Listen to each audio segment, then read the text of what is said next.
Hello everyone, welcome back. तो आज हम पढ़ने वाले हैं कि how to prepare a comparative financial statements. क्या पढ़ना है आज हमें? How to prepare comparative financial statements. So under comparative financial statement फिर से हमें दो पार्ट्स पढ़ने हैं। एक कि how to prepare comparative balance sheet and second how to prepare a comparative income statement. हमें क्या क्या पढ़ना है कि how to prepare comparative balance sheet and how to prepare comparative income statement. तो इन दोनों के ऊपर बेस्ड हम एक एक सम सॉल्व करेंगे, राइट। तो शुरुआत करते हैं विद फर्स्ट क्वेश्चन जो कि बेस्ड है on comparative balance sheet which is example number 5 या सिंपल इलस्ट्रेशन नंबर 5, जिसमें उन्होंने कहा है following is the balance sheet of Varun company limited as on 31st March 2019 and 31st March 2020 is given below. तो Varun company की उन्होंने आपको बैलेंस शीट दी है, बट एक साल के लिए नहीं दिए, 2 साल के लिए दिए हैं। कि अगर आप देखोगे तो लायबिलिटी साइड में 31st March 19 and 31st March 20 दो अलग अलग साल के आपको अमाउंट कॉलम दिए। Same is on the asset side, आपको 31st मार्च 19 के एसेट्स एंड 31st मार्च 2020 के एसेट्स दिए हुए हैं। एंड उन्होंने कहा है you are required to prepare a comparative balance sheet of Varun company limited as on 31st March 2019 and 31st March 2020। तो हमें कंपैरेटिव बैलेंस शीट ड्रॉ करके उन्हें देनी है। तो बैलेंस शीट ऑलरेडी हमारे पास है इन टी फॉर्मेट, रेगुलर फॉर्मेट। इसे हमें कन्वर्ट करना है इनटू स्टेटमेंट फॉर्मेट एंड उससे हमें बनाना है कंपैरेटिव बैलेंस शीट। तो पहले हम फॉर्मेट समझते हैं, फिर कंपैरेटिव बैलेंस शीट बनाने के स्टेप समझते हैं और फिर कंपैरेटिव बैलेंस शीट बनाते हैं। तो मैं आ रहा हूं ऑन अ फ्रेश पेज, मैं ऊपर लिख रहा हूं in the books of Varun company limited comparative balance sheet as on 31st March 19 and 31st March 20। Comparative मतलब always there will be 2 amount columns और there will be always 2 amounts. Comparison तभी होगा ना जब आपके पास 2 वैल्यूज हैं। आपके मार्क्स आप किसी दूसरे के साथ कंपेयर कर रहे हो, इज कॉल्ड एज कंपैरिजन। या आपके अभी इस एग्जाम के मार्क्स आप कंपेयर कर रहे हो विद यूनिट टेस्ट के मार्क, इज कंपैरिजन। तो comparative balance sheet is nothing but यहां पर हम 2 अलग अलग फाइनेंशियल ईयर की वैल्यूज को, अमाउंट्स को एक दूसरे के साथ कंपेयर करते हैं। तो सिंपल से मान लो अभी आपका फाइनल एग्जाम हो गया एंड फाइनल एग्जाम में आपको अकाउंट्स में 97 मार्क्स आए। आपने देखा यार कि मुझे प्रीलिम्स में 94 मार्क्स आए थे, तो इंक्रीज हुए मार्क्स, यस और नो। यू आर कंपेयरिंग कि प्रीलिम्स में मुझे अकाउंट्स में 94 मिले थे एंड अभी फाइनल एग्जाम में मुझे अकाउंट्स में 97 मिले। तो यू आर कंपेयरिंग, आप ही के 2 अलग एग्जाम्स के मार्क्स कंपेयर कर रहे हो कि अकाउंट्स के प्रीलिम्स के मार्क्स है 94, अकाउंट्स के फाइनल एग्जाम्स के मार्क है 97। तो you can see there is a increase of 3 marks in your exam. So comparison, comparative. तो कंपेरिजन मतलब जहां पर हम 2 अलग पीरियड के वैल्यूज को एक दूसरे के साथ कंपेयर करेंगे एंड उनमें क्या क्या चेंजेस आए हैं उन्हें कैलकुलेट करेंगे, is nothing but comparative balance sheet. तो comparative balance sheet is nothing but comparison of the values, amounts of 2 different periods. तो यहां पर 2 डिफरेंट पीरियड कौन से हैं? 31st March 19 and 31st March 20। इसलिए मैंने लिखा कि मुझे कंपैरेटिव बैलेंस शीट बनानी है फॉर 19 एंड फॉर 2020। अब इसका फॉर्मेट तो मैं क्या कर रहा हूं, आगे फॉर्मेट ड्रॉ कर रहा हूं जिसमें आप देखोगे तो there is a particulars column, फिर देयर इज 31st मार्च 2019 का अमाउंट कॉलम, फिर 31st मार्च 20 का अमाउंट कॉलम, फिर चेंज, एब्सोल्यूट चेंज कि दोनों अमाउंट्स में क्या चेंज आया, इंक्रीज हुआ या डिक्रीज हुआ। And then I need to convert those change into percentage change कि कितना परसेंटेज से चेंज हुआ, जो कुछ भी इंक्रीज या डिक्रीज है इन द वैल्यूज वो कितने परसेंट से इंक्रीज या डिक्रीज हो रही है। तो इन 5 कॉलम्स को हमें फिलअप करना है। कौन से 5 कॉलम? पर्टिकुलर्स, फिर amount of 31st March 2019, amount of 31st March 2020, absolute change and percentage change. अब जब भी आप कंपैरेटिव बैलेंस शीट प्रिपेयर करोगे तो यहां पर आपको 2 चीजों का ख्याल रखना है। सबसे पहले जो गिवन क्वेश्चन है वो टी फॉर्मेट में है, वो स्टेटमेंट फॉर्मेट में नहीं है। तो सबसे पहले आपको गिवन क्वेश्चन को स्टेटमेंट फॉर्मेट में कन्वर्ट करना है, ये आपका पहला स्टेप रहेगा। एंड फिर जो स्टेटमेंट फॉर्मेट से आपको वैल्यूज मिलेगी उनको कन्वर्ट करना है into absolute change and percentage change. तो सबसे पहले हम क्या करेंगे, जो गिवन बैलेंस शीट है उसे मैं कन्वर्ट करूंगा इन स्टेटमेंट फॉर्मेट बैलेंस शीट। तो शुरुआत जब भी आप स्टेटमेंट की करोगे या बैलेंस शीट जब आप स्टेटमेंट फॉर्मेट में ड्रॉ करोगे तो बैलेंस शीट की जो पहले हिस्सा है उसे कहा जाता है as sources of fund. Balance sheet को जब आप स्टेटमेंट फॉर्मेट में कन्वर्ट करते हो तो बैलेंस शीट का जो पहला हिस्सा है उसे कहा जाता है एज सोर्सेस ऑफ फंड्स। क्या कहा जाता है? Sources of funds. तो ये याद रखो कि जब भी आप कंपैरेटिव बैलेंस शीट बनाओगे तो आपका पहला काम होगा गिवन क्वेश्चन को स्टेटमेंट फॉर्मेट में कन्वर्ट करना है। तो जो हम पहला हिस्सा पढ़ रहे हैं, समझ रहे हैं, that is related to converting a balance sheet into a statement format balance sheet. जो गिवन बैलेंस शीट है उसे मैं स्टेटमेंट फॉर्मेट बैलेंस शीट में कन्वर्ट कर रहा हूं। तो पहले मैं क्या करूंगा, गिवन बैलेंस शीट को स्टेटमेंट फॉर्मेट बैलेंस शीट में कन्वर्ट करूंगा, फिर मैं एब्सोल्यूट चेंज कैलकुलेट करूंगा, फिर मैं परसेंटेज चेंज कैलकुलेट करूंगा। तो जब भी आप बैलेंस शीट को स्टेटमेंट फॉर्मेट बैलेंस शीट में कन्वर्ट करते हो तो सबसे पहले यू हैव टू राइट या you have to calculate the sources of fund. तो सोर्सेस ऑफ फंड में हमेशा पहला हिस्सा आता है as share capital. Sources of fund में हमेशा पहला हिस्सा क्या आता है, A part as share capital.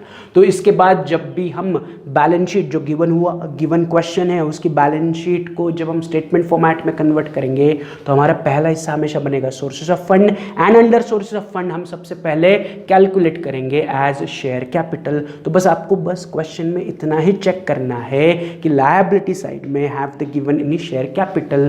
तो answer is yes, they have given you share capital as 2,50,000 and 3,70,000। तो बस आपको कॉपी करना है एंड आपके फॉर्मेट में पेस्ट करना है। तो मैं 250 को उठा रहा हूँ एंड 31 मार्च 19 के कॉलम में लिख रहा हूँ, एंड 3,70,000 को 31 मार्च 2020 के कॉलम में लिख रहा हूँ। ये शेयर कैपिटल मैंने बैलेंस शीट से उठाया एंड हमारे स्टेटमेंट फॉर्मेट बैलेंस शीट में लिख लिया। सिंपल, शेयर कैपिटल उठाया, मैंने लिख लिया।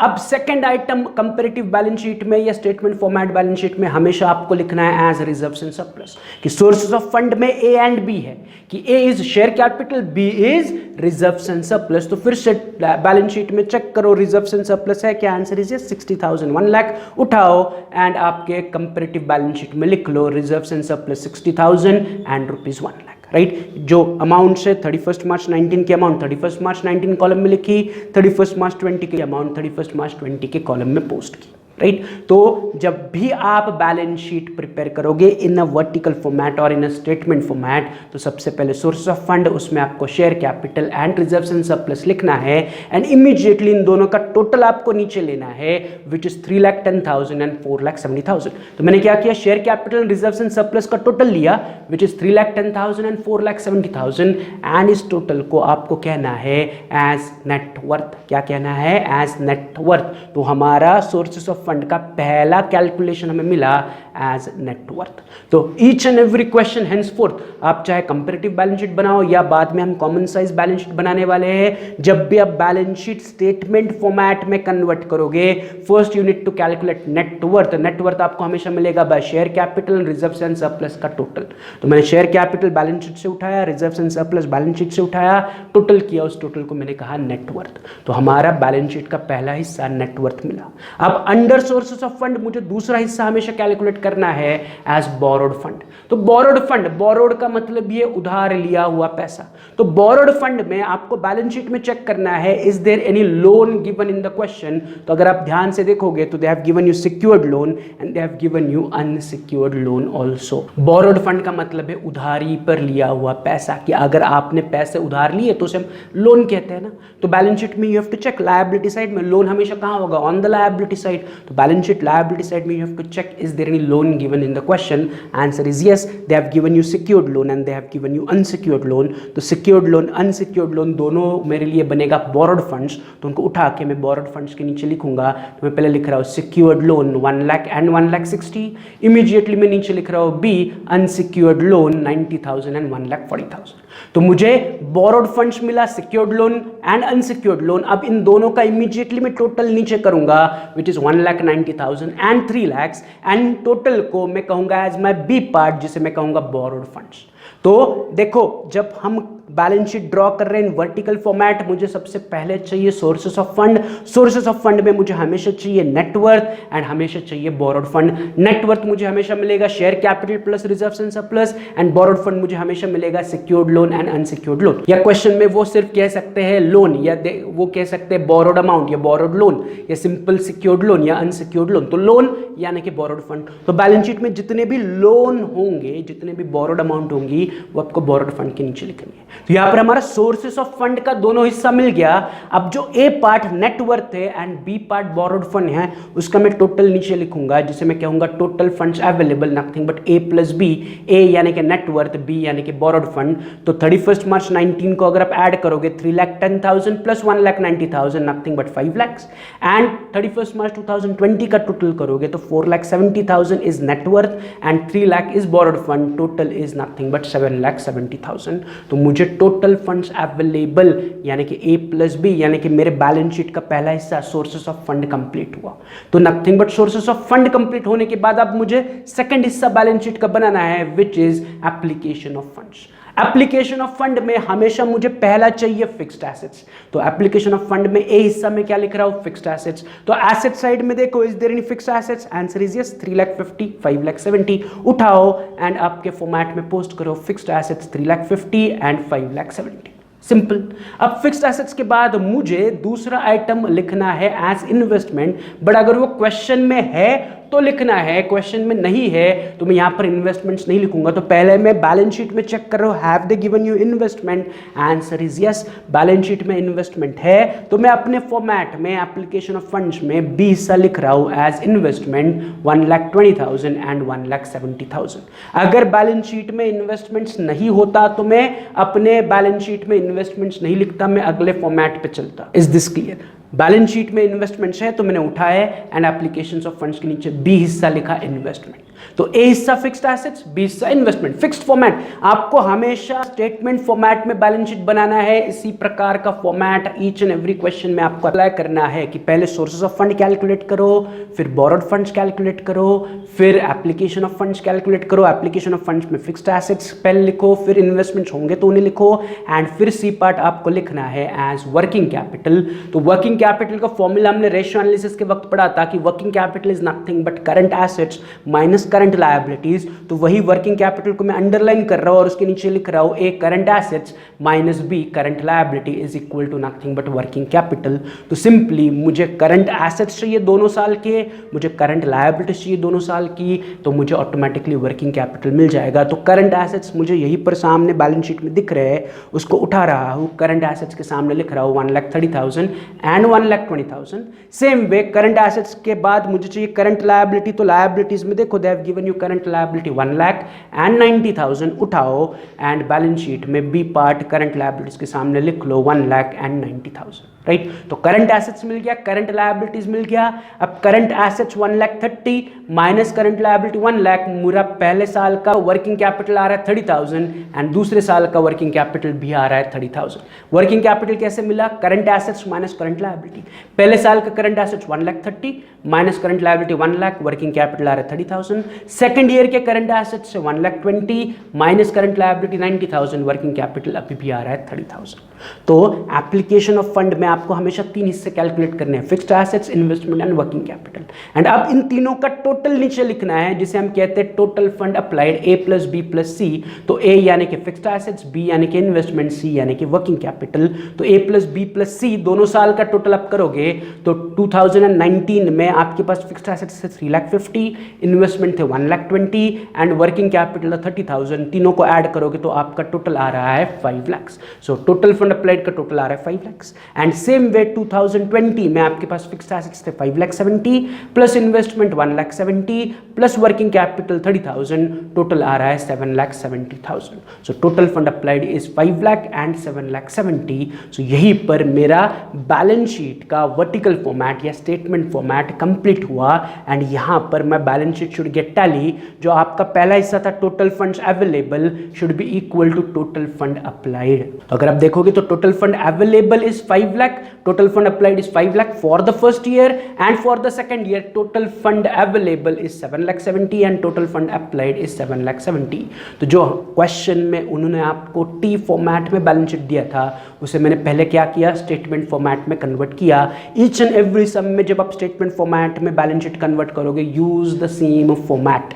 राइट। अब हमारा इंपॉर्टेंट काम कि उन्होंने कहा है कि कंपैरेटिव बैलेंस शीट बनाओ, तो कंपैरेटिव बैलेंस शीट का पहला हिस्सा मैंने क्या किया, बैलेंस शीट को स्टेटमेंट फॉर्मेट में कन्वर्ट किया, राइट। अब साइड बाय साइड मेरे पास दोनों साल के अमाउंट्स है, अब बस मुझे इन दोनों साल के अमाउंट्स का चेंज कैलकुलेट करना है, मतलब मुझे एब्सोल्यूट चेंज कैलकुलेट करना है। I need to calculate absolute change for the period 2020 over 2019। तो एब्सोल्यूट चेंज मुझे कैसे मिलेगा, तो simple current year amount minus previous year amount.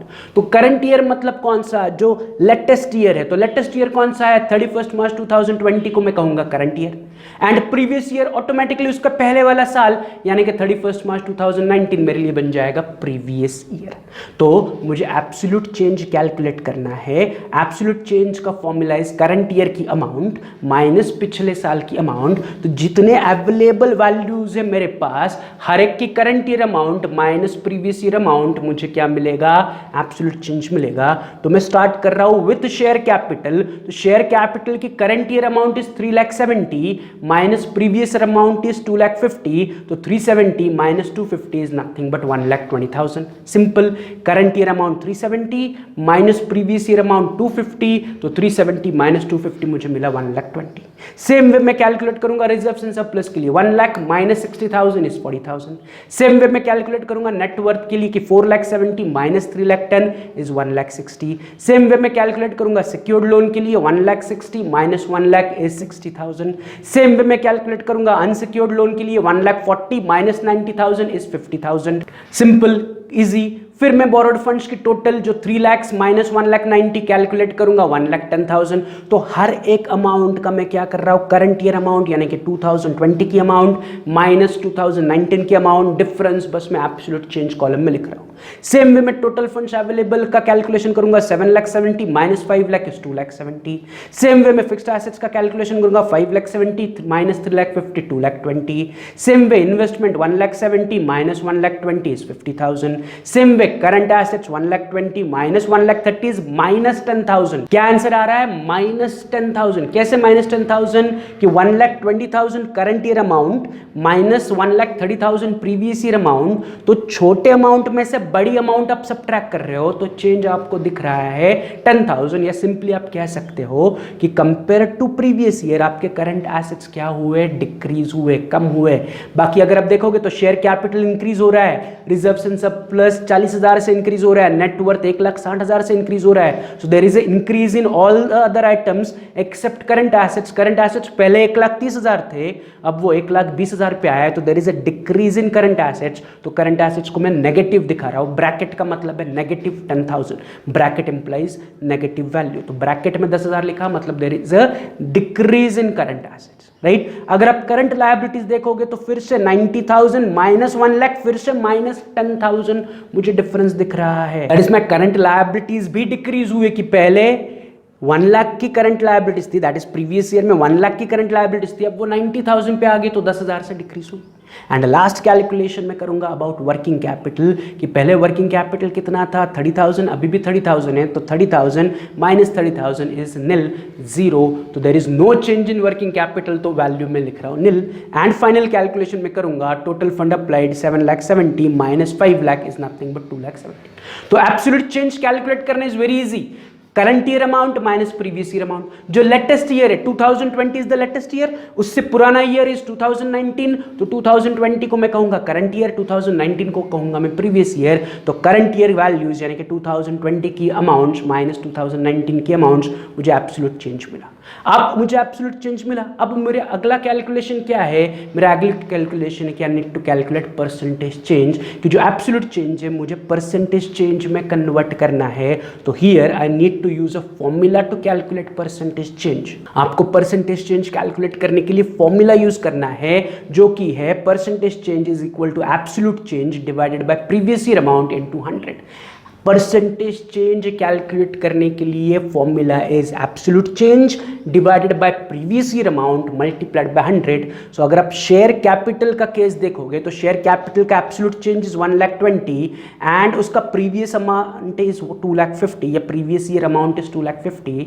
तो अगर मुझे शेयर कैपिटल का परसेंटेज चेंज कैलकुलेट करना है तो 1,20,000 is the absolute change divided by previous year amount is 2,50,000 multiplied by 100 करोगे तो आपको परसेंटेज चेंज मिलेगा ऑफ शेयर कैपिटल। तो उसका रफली कैलकुलेशन आपका बनेगा 1,20,000 divided bye 2,50,000 into 100 is nothing but 48% increase. Why I am writing increase because it is a positive value. 1,20,000 is a positive value, मतलब पिछले साल के कंपैरिजन में आपका शेयर कैपिटल इंक्रीज हो रहा है, बट कितने परसेंट से इंक्रीज हो रहा है?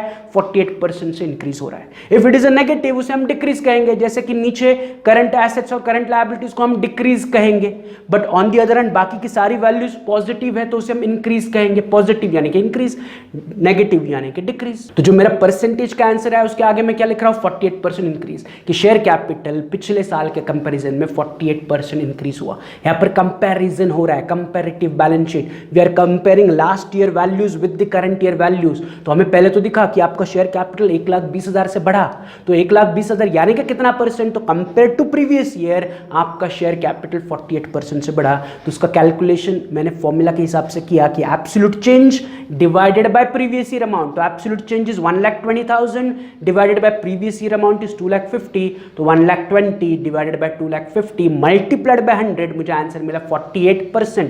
यहां पर हम परसेंटेज चेंज डिनोट कर रहे हैं, तो 48% इज इंक्रीज। सेम वे जितने भी नीचे के आंसर है या नीचे के कैलकुलेशन है उसी प्रकार कैलकुलेट करेंगे कि reserves and surplus absolute change is 40,000, previous amount is 60,000, तो 40,000 बाय 60,000 इनटू 100 मुझे आंसर मिलेगा 66.66%, जिसे मैं सिंपली लिख रहा हूं 66.67% इंक्रीज, कि अगेन रिजर्व्स एंड सरप्लस में there is a increase of 66.67%। Same way मैं कैलकुलेट करूंगा फॉर नेटवर्थ की absolute change 1,60,000 divided by previous year amount 3,10,000, तो 1,60,000 divided by 3,10,000 multiplied by 100 is 51.61%। Same way मैं कैलकुलेट करूंगा for secured loan absolute change 60,000 divided by previous year amount 1,00,000 into 100 is 60%। Same way मैं calculate करूंगा unsecured amount के लिए या unsecured loan के लिए 50,000 डिवाइडेड बाय 90,000 इनटू 100 इज 55.5%। फिर मैं कैलकुलेट करूंगा तो बोरोड फंड्स के लिए 1,10,000 डिवाइडेड बाय 1,90,000 इनटू 100 इज 57.89%। फिर मैं कैलकुलेट करूंगा टोटल फंड्स अवेलेबल के लिए 2,70,000 divided by 5,00,000 multiplied by 100 is 54%। फिर मैं कैलकुलेट करूंगा फिक्स्ड एसेट्स के लिए 2,20,000 divided by 3,50,000 into 100 is nothing but 62.87%। फिर फिक्स्ड एसेट्स के बाद मैं कैलकुलेट करूंगा for investments absolute change 50,000 divided by previous year amount 1,20,000 into 100 is 41.67%। तो यहां पर पॉइंट में जो आंसर आ रहा है उसे मैं 2 डेसिमल तक राउंड अप करके लिख रहा हूं। अगेन मैं सबके आगे इंक्रीज लिख रहा हूं कि 41.67% से इंक्रीज हो रहा है, यस और नो, कि there is a positive value, absolute change is positive means there is a increase in the value.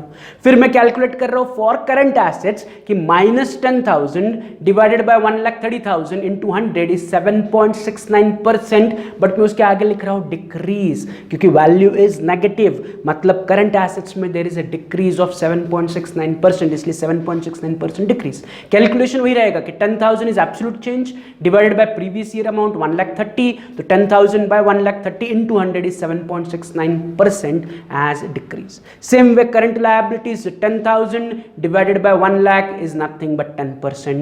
फिर working capital is 0, that is change is 0 by 30,000 is 0, तो मैं एब्सोल्यूट चेंज 0 है तो परसेंटेज चेंज भी क्या रहेगा? 0। There is no change, कि पिछले साल भी वर्किंग कैपिटल 30,000 था, इस साल भी वर्किंग कैपिटल 30,000 है, so there is no change, ना अमाउंट में चेंज हुआ ना परसेंटेज में चेंज हुआ, इसलिए amount that is absolute change is nil and percentage change is also nil. अगर आप कैलकुलेट करोगे तो change is 0 divided by previous year value is 30,000 into 100, तो 0 by anything is 0 into 100 is 0, so there is no percentage change in the amount column for working capital. Working capital का percentage change रहेगा 0, right. And last calculation total fund applied, उसका absolute change है 2,70,000 divided by previous year amount 5,00,000 into 100 is 54% increase. तो यहां पर हमने percentage change भी calculate किया by using the formula absolute change bye previous year amount into 100 and अब finally मेरा आंसर इस तरह से दिखना चाहिए, right. So this is how my final answer should look like. कि पहला स्टेप मैंने क्या किया, गिवन क्वेश्चन में जो बैलेंस शीट था उसे मैंने पहले क्या किया, in statement format balance sheet convert किया।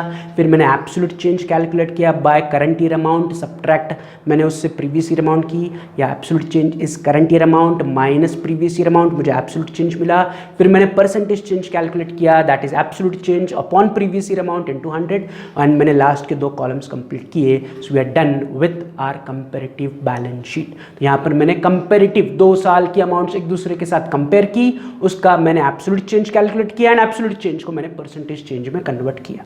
तो ये पार्ट फिर से रिपीट करो, रिवाइज करो एंड प्रैक्टिस करो, राइट। अब हम आगे बढ़ते हैं on next question which is nothing but solved example number 6 या इलस्ट्रेशन एग्जांपल नंबर 6, जिसमें उन्होंने कहा है कि इनकम स्टेटमेंट बनाना है आपको। क्या प्रिपेयर करना है आपको, कंपैरेटिव इनकम स्टेटमेंट। क्लियरली उन्होंने कहा है प्रिपेयर कंपैरेटिव इनकम स्टेटमेंट। तो उन्होंने ऑलरेडी आपको स्टेटमेंट फॉर्मेट में P&L अकाउंट को कन्वर्ट करके दिया हुआ कि सेल्स स्टार्ट किया, फिर कॉस्ट ऑफ सेल सब्ट्रैक्ट किया, ग्रॉस प्रॉफिट मिला, इनडायरेक्ट एक्सपेंसेस सब्ट्रैक्ट किया, आपको प्रॉफिट बिफोर टैक्स मिला, फिर टैक्स सब्ट्रैक्ट किया, प्रॉफिट आफ्टर टैक्स मिला। तो already they have converted the profit and loss account in statement format. बस हमें कंपैरेटिव इनकम स्टेटमेंट बनाना है। तो मैं क्या कर रहा हूँ, फर्स्ट पेज पे आ रहा हूँ, ऊपर लिख रहा हूँ इन the books of ABC limited comparative income statement for the year ended 31 मार्च 18, जो पहले कॉलम की अमाउंट की जो उन्होंने डेट दी है वो, एंड दूसरा अमाउंट कॉलम की डेट है 31 मार्च 19, तो मैं लिख रहा हूं एंड 31 मार्च 19। तो 18 को कंपेयर करना है 19 के साथ,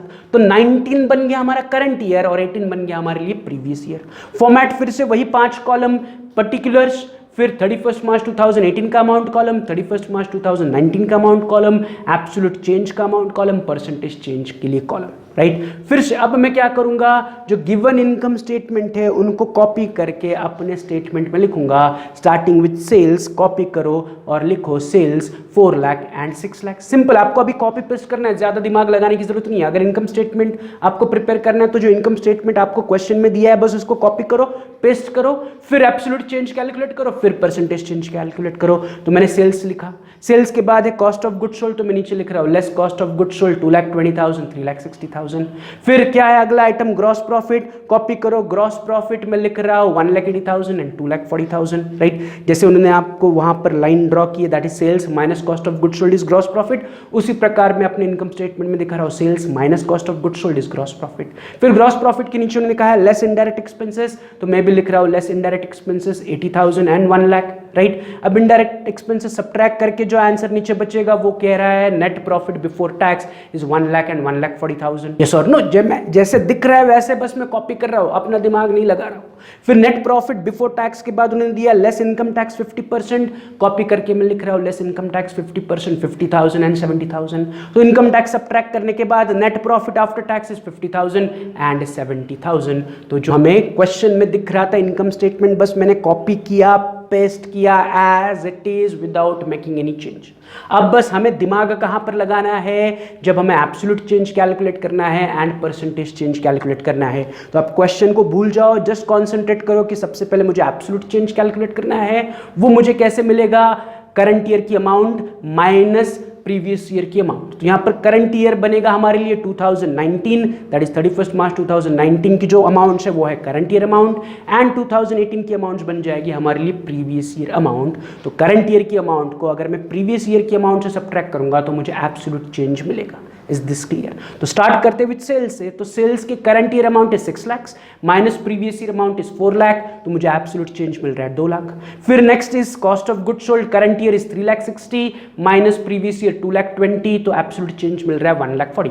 3,60,000 माइनस 2,20,000 इज 1,40,000, पॉजिटिव आंसर है। 3,60,000 बड़ी वैल्यू है, माइनस 2,20,000 छोटी वैल्यू है, तो चेंज मुझे मिल रहा है 1,40,000 एब्सोल्यूट चेंज, राइट। फिर ग्रॉस प्रॉफिट 2,40,000 माइनस 1,40,000 1,80,000, चेंज मिल रहा है 60,000। फिर indirect expenses 1 lakh minus 80,000, absolute change मिल रहा है 20,000। फिर net profit before tax 1,40,000 minus 1 lakh, absolute change मिल रहा है 40,000। 1,40,000 माइनस 1 लाख इज 40,000। फिर इनकम टैक्स 70,000 माइनस 50,000 इज 20,000। फिर net profit after tax 70,000 minus 50,000 is 20,000। Simple calculations, compare कर रहे हैं करंट ईयर अमाउंट से प्रीवियस ईयर अमाउंट को सब्ट्रैक्ट कर रहे हैं, तो मुझे एब्सोल्यूट चेंज मिला। तो एब्सोल्यूट चेंज मिलने के बाद इमीडिएटली फटाफट हम क्या कैलकुलेट करेंगे, परसेंटेज चेंज। परसेंटेज चेंज का फिर से वही फॉर्मूला हम रिपीट करेंगे कि absolute change divided by previous year amount multiplied by 100। तो कैलकुलेशन फिर से वही होगा कि जो आपका एब्सोल्यूट चेंज है, कि अगर आप सेल्स देखोगे तो absolute change is 2 lakh and उसका previous year amount is 4 lakh, तो 2 lakh by 4 lakh into 100 you will get the percentage change. तो सेल्स का absolute change is 2 lakh, sales का आपका previous year amount is 4 lakh, तो simple 2 lakh divided by 4 lakh is nothing but you will get 50% increase. कि increase हुआ, sales 50% से increase हुआ। पिछले साल में 4 लाख के सेल्स कर रहा था, इस साल में 6 लाख के सेल्स कर रहा हूं, तो 2 लाख रुपए से मेरे सेल्स इंक्रीज हुए, which is nothing but my increase in sales is of 50% compare to previous year. पिछले साल के मुकाबले मेरे 50% से सेल्स इंक्रीज हुए, तो sales is increase of 50%। Clear है ये। सेल्स के बाद अगला calculation is cost of good sold. Absolute change is 1,40,000 divided by previous year amount 2,20,000, percentage change is 63.64% increase. Again cost of good sold भी 63.64% से increase हो रहा है। अगर आप एब्सोल्यूट चेंज में देखोगे तो सारी वैल्यूज पॉजिटिव है, मतलब देयर इज इंक्रीज। तो जो परसेंटेज में आंसर आएगा उसके आगे बस आपको लिखना है इंक्रीज, क्योंकि नेगेटिव वैल्यू कोई भी नहीं है, तो देयर इज नो डिक्रीज। सारी पॉजिटिव वैल्यूज है तो there is increase only. Gross profit भी absolute change 60,000 divided by previous year amount 1,80,000, तो percentage change is 33.33% increase. Same way indirect expenses absolute change 20,000 divided by previous year amount 80,000 is nothing but 25%। फिर net profit before tax is 40,000 absolute change divided by 1 lakh into 100 is 40% increase. फिर income tax is 20,000 divided bye 50,000 into 100 is 40%. फिर net profit after tax is 20,000 divided bye 50,000 into 100 is 40% increase. Simple, very easy. हम सिर्फ calculations पर concentrate कर रहे हैं। पहला part तो इजी था, क्वेश्चन में जो दिया हुआ इनकम स्टेटमेंट था मैंने as it is copy paste किया, मैंने एब्सोल्यूट चेंज कैलकुलेट किया एंड एब्सोल्यूट चेंज को बेस लेके मैंने परसेंटेज चेंज कैलकुलेट कर लिया।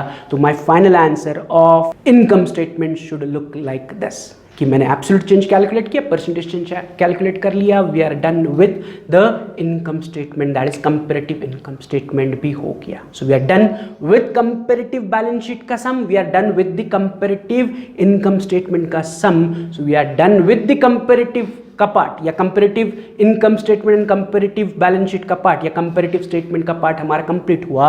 इन नेक्स्ट लेक्चर हम स्टार्ट करेंगे with the common size statement, कि how to prepare common size balance sheet, how to prepare common size income statement, वो हम पढ़ेंगे इन द नेक्स्ट लेक्चर। तो मिलते हैं इन नेक्स्ट लेक्चर, तब तक have a good day, see you, bye.